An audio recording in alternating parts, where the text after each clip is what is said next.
My next Patreon question is from Joshua, who wants to know what causes a film or TV show to be ahead of its time.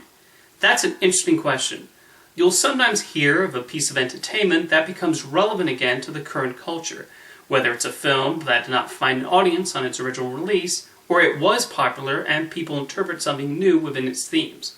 A movie or show that was ahead of its time is often one where the filmmakers touch on a subject and, intentionally or not, they somehow predict the future culture or tap into something that resonates with a future generation.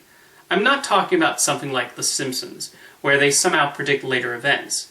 Those seem to come about because The Simpsons exists as a commentary on American culture, and the writers have even admitted that jokes they made that predicted the future were often inspired by beliefs and events that were held at the time.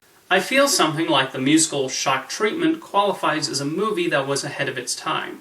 That film somehow managed to satirize the rise of reality television and the effect that fame can have on its participants, long before the rise of the genre in the 90s. Its social commentary could even be applied to social media influencers, and the frequent need from internet celebrities for the public's approval.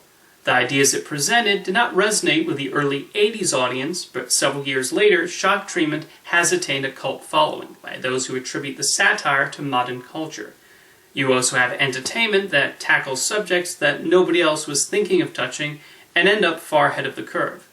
When I revisited the Disney animated series Pepper Ann last year, I was surprised at how many episode plots were on topics that were rarely or never commented on in the 90s, but certainly are now.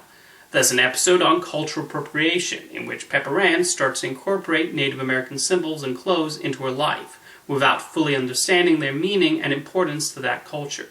There's another episode centered on Pepper Ann's sister Moose, where Pepper Ann tries to force stereotypical gender norms on her.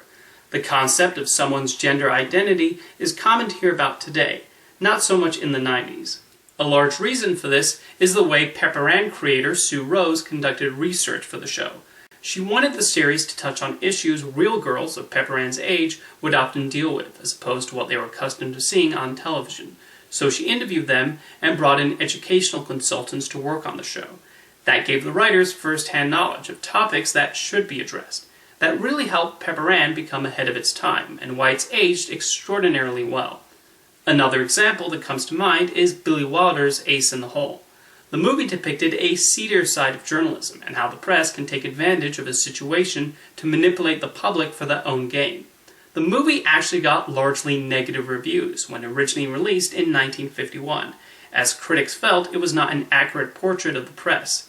However, several years later, it's been reappraised, precisely because of how it captured the exact sort of sensationalist clickbait headlines common on tabloid websites and low-rent newspapers and magazines. From the same era is 1957's A Face in the Crowd, directed by Elia Kazan. This movie was released right as television was starting to become a dominant part of American culture, but Kazan was really touching on themes relevant to today's times. The film centers on a television personality, puts on a man of the people front, while delivering dangerous ideas to the audience who idolize him, all because they watch him on the shiny box and love his tell-it-like-it-is attitude. The more popular he gets, the bigger his ego grows, and he starts to see himself as unstoppable. You're probably already thinking of radio hosts, television show hosts, and YouTubers that could fit that description. To conclude, films and television series that are ahead of their time are ones that had themes and ideas that may have gone unnoticed or underappreciated in their own time, but the zeitgeist and world culture would eventually catch up to them. Are there any other examples you can think of? Let me know in the comments, and thank you for your question, Joshua.